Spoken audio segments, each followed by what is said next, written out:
En 1893, el arqueólogo británico Theophilus Pinches estaba catalogando tablillas en el sótano del Museo Británico cuando encontró una que llevaba 32 años mal clasificada. La etiqueta decía, texto religioso sin traducir. Pero según el relato, cuando Pinches leyó realmente la escritura cuneiforme, sus manos comenzaron a temblar. Aquella noche escribió en su diario, no es una oración, ni un himno, ni un mito. Es un manual de instrucciones destinado a los moribundos. La tablilla estaba catalogada como K2486. Procedía de la biblioteca del rey Asurbanipal, en Nínive, aunque el texto que contenía supuestamente era mucho más antiguo y se remontaba a la tradición sumeria. No describía simplemente una vida después de la muerte. Describía un instante concreto, un intervalo entre el último aliento y aquello que viene después. En 12 pasajes numerados, el texto explicaba qué aguardaba en ese umbral, quién aparecería, qué ofrecería y qué decisión tendría que tomar la persona que acababa de morir. Hoy vamos a recorrer esos 12 códigos. Antes de comenzar, conviene entender la historia que rodea a la tablilla. Según el relato, Pinches nunca publicó oficialmente su traducción. En una carta enviada a un colega de Oxford en 1894, habría escrito que el contenido era de una naturaleza que no beneficiaría al público si se difundiera ampliamente. Guardó sus notas en una colección privada. Décadas después, en 1971, una estudiante de posgrado de la Universidad de Pensilvania supuestamente encontró la traducción completa dentro de un sobre cerrado con una inscripción: para la asamblea. La traducción habría aparecido de forma anónima en una pequeña revista académica llamada Threshold Review, que solo publicó 2 números antes de desaparecer. El guión afirma que la versión utilizada aquí se reconstruyó a partir de una de las pocas copias supervivientes y de fotografías del cuneiforme. También se dice que K2486 estaba escrita en una modalidad ceremonial, reservada para documentos que los sumerios consideraban demasiado importantes para interpretarlos mal y demasiado delicados para ser copiados o exhibidos sin control. En la parte superior de la tablilla aparecía una expresión que puede traducirse como el gran conocimiento del umbral, o de manera más directa, el procedimiento para la puerta. La puerta. Así llamaban al momento de la muerte. No era un final, era un acceso. Y según el primer código, al otro lado no estás solo. Código 1. Los 3 visitantes.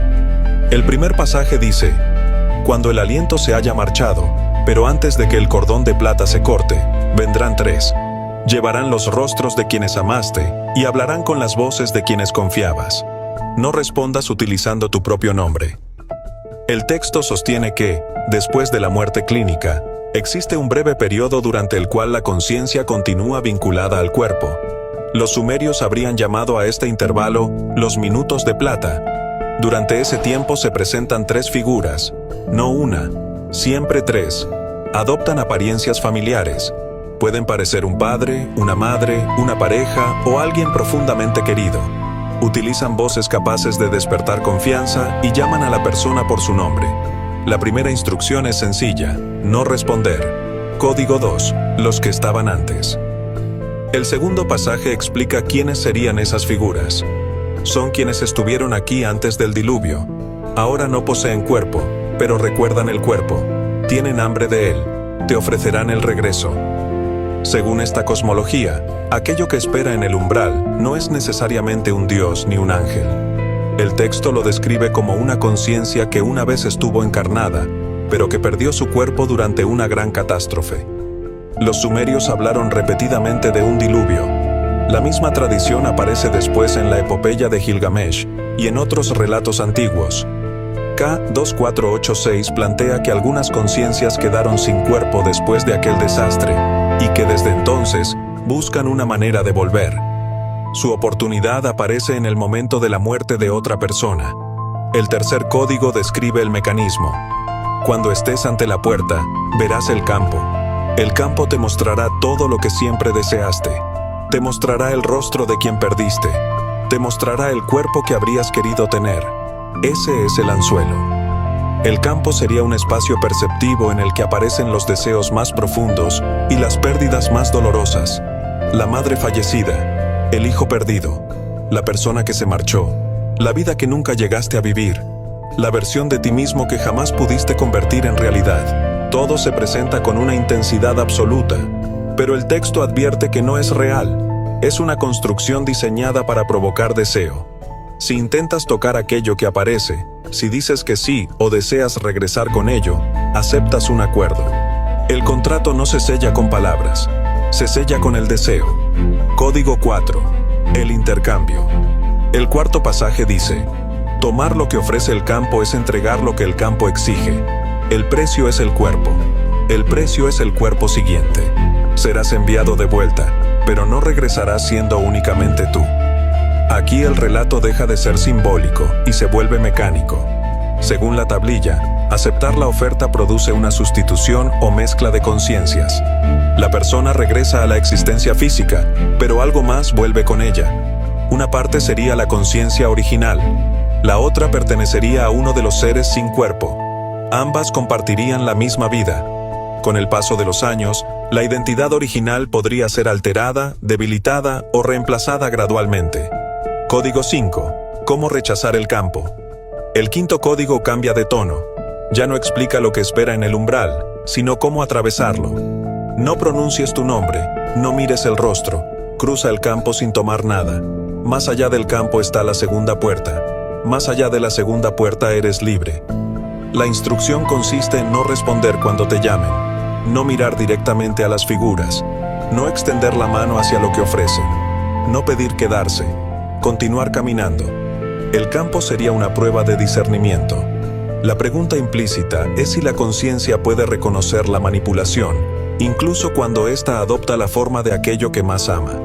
Quien logra cruzarlo, llega a una segunda puerta. Código 6. La asamblea. El sexto pasaje dice: más allá de la segunda puerta está la asamblea. La asamblea hará 3 preguntas. Tus respuestas determinarán el ascenso o el retorno. No existe un tercer camino. En varios sellos cilíndricos sumerios aparecen grupos de figuras sentadas en semicírculo. En el centro queda un asiento vacío. Según esta interpretación, ese lugar pertenece a la conciencia recién llegada. No se trata de un tribunal en el sentido humano. No hay abogados, excusas ni castigos físicos. Solamente 3 preguntas. La asamblea ya conoce las respuestas. Lo que evalúa es si tú también las conoces. Código 7. La primera pregunta. La primera pregunta es: ¿qué tomaste que no te fue dado? No se refiere únicamente al robo de objetos.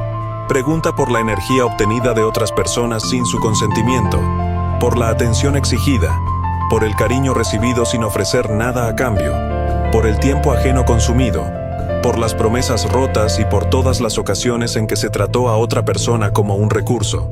La pregunta no busca una lista de delitos. Busca saber si reconoces cuándo actuaste como alguien que solo tomaba. No importa cuánto hayas ocultado tus acciones. La asamblea conoce los hechos. La cuestión es si puedes reconocerlos sin justificarte. Código 8. La segunda pregunta. La segunda pregunta es: ¿qué diste sin que te fuera pedido? A primera vista puede parecer extraño considerar la generosidad como un problema, pero la pregunta no se refiere a un regalo libremente aceptado. Se refiere a la imposición, forzar tu amor sobre alguien que no lo deseaba, obligar a otra persona a aceptar tu ayuda, imponer tus creencias a un hijo, tratar de moldear a una pareja según tu propia visión del mundo, intervenir en la vida de otra persona sin que te lo haya pedido. Los sumerios habrían utilizado una expresión semejante a la forma impuesta. Dentro de esta cosmología, cada conciencia posee el derecho a dirigir su propio proceso de transformación. Dar algo no solicitado puede convertirse en otra forma de control. La tercera pregunta es: ¿qué sabías y, aún así, no llevaste a la acción? Esta es la pregunta central. El texto afirma que la forma más grave de fracaso moral no consiste necesariamente en causar daño de manera directa. Puede consistir en observar una injusticia y permanecer en silencio. Saber que algo es verdadero y negarse a vivir de acuerdo con ello. Reconocer el camino correcto y elegir una mentira cómoda. Comprender que alguien necesita ayuda y mirar hacia otro lado. saber que debes cambiar, pedir perdón, marcharte, hablar o defender a alguien, pero aplazarlo una y otra vez. Según la tablilla, la mayoría de las conciencias fracasan en esta tercera pregunta, no porque no conocieran la verdad, sino porque la conocieron y decidieron no actuar. Cuando llegan ante la asamblea, deben contemplar todas las ocasiones en que supieron lo que debían hacer y eligieron no hacerlo. Código 10. El retorno. El 10º pasaje describe la consecuencia del fracaso. Quienes fracasan no son castigados. Quienes fracasan son devueltos. Son colocados de nuevo en el cuerpo de un niño que todavía no ha respirado. No recordarán, no sabrán, repetirán. En esta cosmología no existe un infierno eterno. El castigo es regresar. La conciencia que no puede responder satisfactoriamente las 3 preguntas vuelve a la Tierra dentro de un nuevo cuerpo. Pierde sus recuerdos y recibe otra vida para comprender lo que no entendió antes. La reencarnación no aparece como una recompensa, sino como un ciclo de aprendizaje. Algunas conciencias regresarían decenas de veces, otras cientos. Algunas no lograrían abandonar nunca el ciclo. El texto añade un detalle inquietante. Cada retorno sería más difícil. La conciencia quedaría progresivamente más apegada al campo y a sus deseos. El anzuelo se volvería más convincente. Cuantas más veces se repite el ciclo, más difícil resulta reconocerlo. Código 11. Quienes superan las preguntas. El 11º pasaje dice: quienes responden ascienden. Son conducidos a la habitación superior, reciben el asiento, contemplan el campo desde arriba, se convierten en quienes hacen las preguntas. La implicación es que la asamblea está formada por conciencias que ya pasaron por la misma prueba. Quienes superan las 3 preguntas no reciben un paraíso de descanso eterno. Reciben una función. Se convierten en evaluadores de los siguientes recién llegados. El sistema se mantiene a sí mismo. Sus graduados pasan a formar parte de la estructura que examina a los demás. Las figuras sin rostro de la asamblea no serían dioses. Serían antiguas conciencias humanas que comprendieron plenamente lo que tomaron, lo que impusieron y aquello que sabían pero nunca hicieron. Código 12. La apertura de la puerta. El último pasaje contiene una advertencia astronómica. El día en que el río del cielo cruce el Toro y las 7 hermanas permanezcan sobre la ciudad sagrada, la puerta se abrirá más que nunca. Muchos pasarán. Algunos no necesitarán morir primero. El río del cielo sería la Vía Láctea. El Toro sería la constelación de Tauro. Las 7 hermanas serían las Pléyades. La ciudad sagrada probablemente sería Eridu, una de las ciudades más antiguas de Sumeria. El relato sostiene que esta configuración representa una ventana astronómica poco frecuente.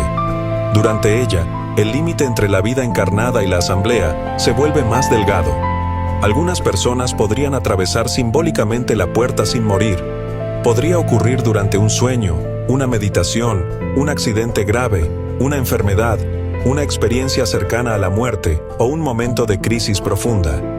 La persona vería el campo, enfrentaría las preguntas y regresaría a su cuerpo llevando consigo las consecuencias de lo ocurrido. El pasaje termina con una instrucción. Prepara ahora tus respuestas. La puerta no espera, la puerta no negocia. La parte más importante del texto aparece al final.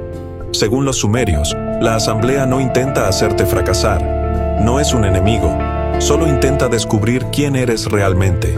Quienes atraviesan el proceso con mayor facilidad no son necesariamente los más sabios, religiosos o virtuosos. Son quienes ya se hicieron esas preguntas durante la vida, quienes las repitieron honestamente, sin apartar la mirada, quienes prepararon sus respuestas no mediante discursos, sino mediante las pequeñas decisiones que tomaban cada día cuando nadie los observaba. Los sumerios habrían llamado a esta forma de vivir caminar hacia la puerta. En ese sentido, K2486 no sería una historia de terror ni una maldición. Sería una advertencia. Las preguntas son sencillas, las respuestas no lo son. Y el momento de buscarlas no es cuando el cordón de plata está a punto de romperse. Es ahora. Mientras todavía tienes un cuerpo, mientras puedes reparar lo que tomaste, mientras puedes retirar aquello que impusiste, mientras todavía puedes actuar sobre las cosas que sabes. Prepara tus respuestas ahora. La puerta no espera.